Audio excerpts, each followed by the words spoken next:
it's Coach Jamila, and I am a transformation life coach for women coaches, executives, and business owners.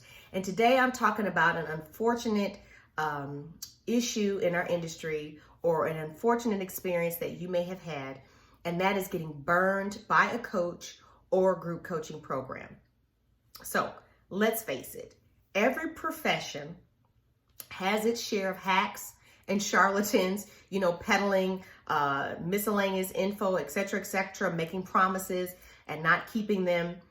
But when you dropped 5 to 7K on a program and then did not get the desired or intended result, it may make you hesitant to ever want to invest in a program again, even if you need it.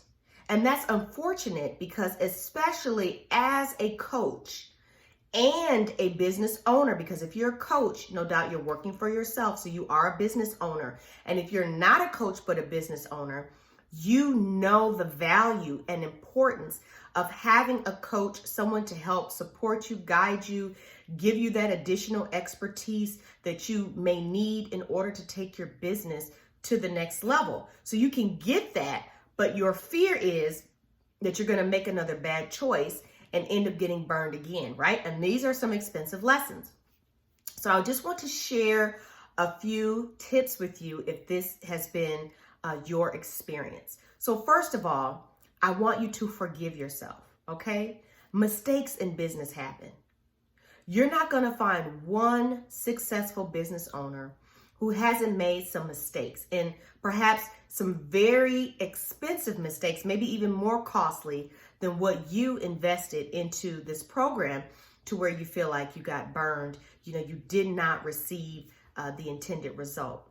For example, at the beginning of my coaching career, I joined a group coaching program. Now, I did get a tremendous amount of value from it. It really did give me the foundational pieces I needed for my business, and even some different exercises and things that I was able to implement, with my clients that were very useful to me at the time.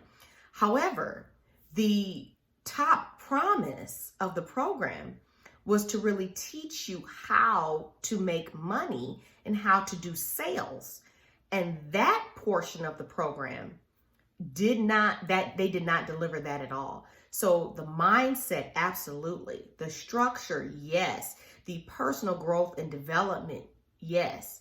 The feeling of support, yes. But the ability to have a solid sales process and to really know how to market my business and how to monetize a Facebook group, as it were, no. Totally didn't deliver on that particular promise. So I get it. I've been there. Okay.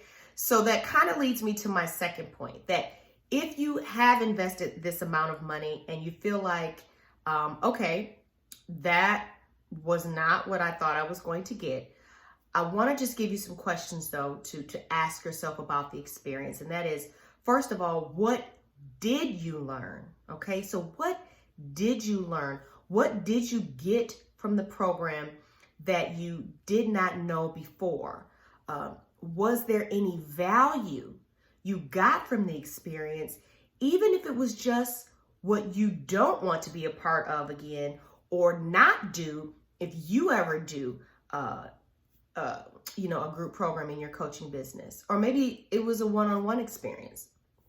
See, poor experiences teach us how to level up our game when it comes to client experience, because we know what it's like to be on the receiving end. And so we can go, okay, that needs to improve. That's like, So then you now know in your business the things that you can do differently in order to provide a better experience for your clients to go through in receiving their transformation from working with you. So another thing is, what is the piece that you feel you're missing in your business? Okay, what is the piece that you feel you're missing in your business? So for me, like I said, it was the sales and the marketing. Didn't get that at all. The sales process they taught was so convoluted, it never worked, okay? It never worked for me. And so what you want to do then is find someone who seems to have what you're looking for, and ask them where they learned it.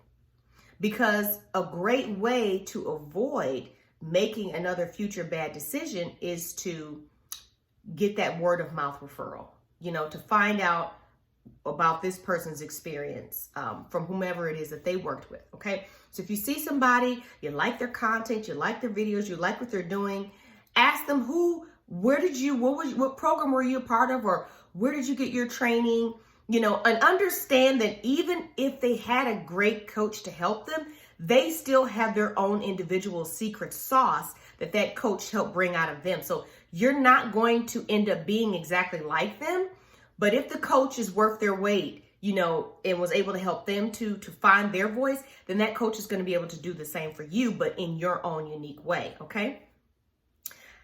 So word of mouth is an excellent way for you to be able to find a good coach. Okay. And I only now transition here to this place because it's important that you go through this process of forgiving yourself, really determining what it is that you learned from the program, and allowing yourself to find the missing piece that you need for your business, using word of mouth, because the last thing you want to do is get stuck in a place of fear and avoid taking action and running in place and trying to figure it out for yourself when you know in the back of your mind.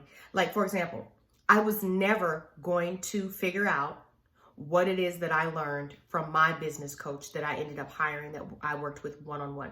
I was never going to figure out what she taught me on my own. She gave me the missing piece, and everything improved and increased immediately because I got clear, because I had someone helping me to kind of go through the jumbled mess and just figure out how I needed to take all this and make it work for me, my business, and my life. Okay. And so that's what you want. But if you are stuck in fear of investing in yourself, then you're not going to be able to, or fear of being burned, then you're not going to be able to benefit from what anyone else has to offer to you. Okay. Now, one other thing I want to mention to you too is when you think about that group program that you got burned in, or that one-on-one situation you got burned in, ask yourself this too. How did you get into that situation? Was it a high pressure call? Was it a high pressure sales call? And then what did you say to yourself that made you say yes, even though your gut was telling you no? And it could be that your gut was not telling you no. You just really believed that this person was going to be able to deliver on what it is that they promised.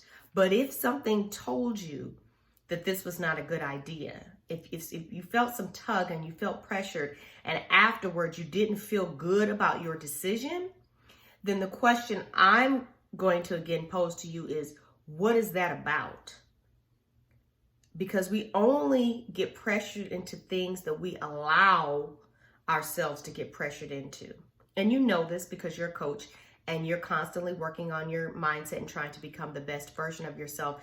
And so if you can really identify what happened there, what that was about, then you can ensure that you won't do it again, okay? But you don't want to go to the extreme and say, well, I'm never going to do it again at all, and I'm going to be stuck in fear and all this and that, and never invest in yourself again. You don't want to do that, because you have to continue moving forward and improving and growing in order to get better as a coach. And if you don't invest in yourself, you're not going to have clients that invest in you either, okay? That's just the way it works.